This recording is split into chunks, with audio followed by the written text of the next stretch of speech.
చూస్తాను. ఈ ఉన్న 6 మెంబర్స్లో ఎవరు ఫైనలిస్ట్ అనుకుంటున్నారు? నేను శివాజీ రావాలనుకుంటున్నాను. శివాజీ సార్ రావాలి. ఎందుకని? ఎందుకనంటే ఇప్పటి వరకు పక్క వాళ్ళని మోటివేట్ చేస్తూ తను కూడా గేమ్ పరంగా అన్ని హ్యాండ్కి ఫ్రాక్చర్ అలా అయినా కానీ ఇంకా బాగా ఆడాడు కదా. సో నేను శివాజీ రావాలనుకుంటున్నాను. అందరు నోట పల్లవి ప్రశాంత్ అని అంటున్నారు కదా. అంటే సెకండ్ ఆప్షన్ కూడా ప్రశాంత్, ఎందుకంటే కామన్ మ్యాన్ వస్తే కూడా హ్యాపీయే. ఇద్దరిలో ఎవరు వచ్చినా నాకేం కాదు. కానీ బిగ్ బాస్ అంటే బిగ్ బాస్ కానీ మా టీవీలు కానీ అమ్మరికి కొంచెం ఫేవర్ చేస్తున్నారని పబ్లిక్ అంటుంది. అవును అవును అంటే తన మిస్టేక్స్ని కూడా నాగార్జున సార్ ఏం చెప్పట్లేదు, పోర్ట్రేట్ చేయట్లేదు. సో అలా చేసినప్పుడు బిగ్ బాస్ అలాంటివి పెట్టకూడదు అసలు.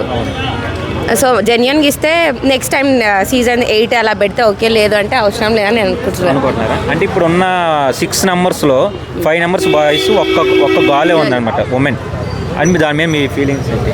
గర్ల్ ఉంది అంటే ఎవరు గర్ల్ లేకుండా ఉంటే కరెక్ట్ కాదని తనని పెట్టినట్టున్నారు. అండ్ ఇప్పటిదాకా తను రావడం కూడా కరెక్ట్ కాదు.